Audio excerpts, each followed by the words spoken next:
The talk is about 45 minutes long, but it'll be interspersed with quite a few sound files. So let me just jump in now. In 1944, at the Wisconsin School for the Blind in Janesville, a middle school student named Harvey Lauer and a group of his friends returned to their dormitory after history class, scheming about ways to cut down on their homework time.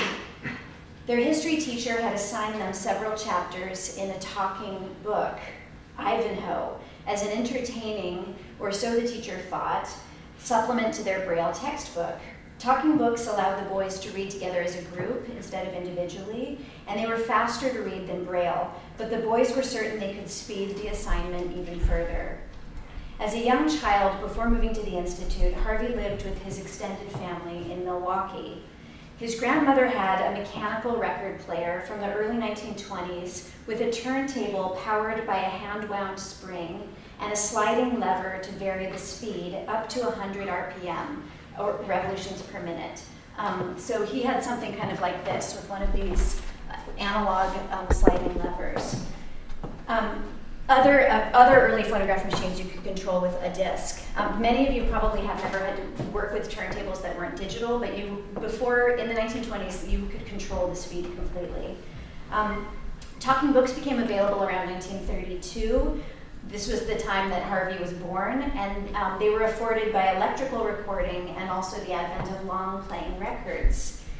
When Harvey began reading talking books a few years later in the 1930s, their playback machines, like most of the new electrical record players, included synchronous motors and only one or two options for turntable speed. So if you bought a record player, one of the first electrical kinds of record players from like 1935 to 1950, you would have been forced to either push a button and choose, this is more recent, 33 or 45, or you might have had a lever like this. You no longer could vary the speed at will. So you could, 33, 45, 78, you had a very limited number of choices.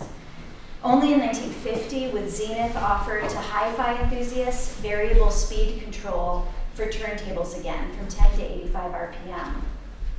In the case of the first talking books, the rate was fixed at 33 1/3. So Harvey always played his books on his grandmother's old phonograph, pressing his ear against the horn to hear the soft sounds. They weren't amplified, it wasn't electrical. He lived in a neighborhood with so many factories that his family kept the windows closed at all times, and yet it was still noisy in the house.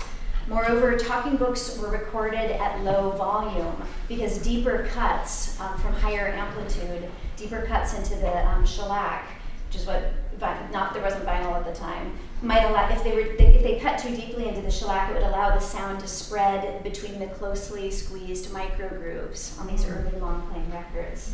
A narrator's voice increased in pitch, up to sort of chipmunk sounding voices, the faster that Harvey let the spring unwind on this hand-controlled phonograph machine. He could just barely make out the words at double the speed. This is how he liked to read. Not long after, in 1939, Edgar Varese and John Cage, I'm assuming a lot of you are working on the history of music and history of electronics, Edgar Varese and John Cage would rediscover variable speed, which for blind readers was an essential listening technique. Blind readers never forgot variable speed. There's now a myth in the history of electronic music that variable speed was something that had been lost, and it took these two geniuses, these two anti-virtuosic musicians to rediscover it for us, but it hadn't been forgotten by certain groups.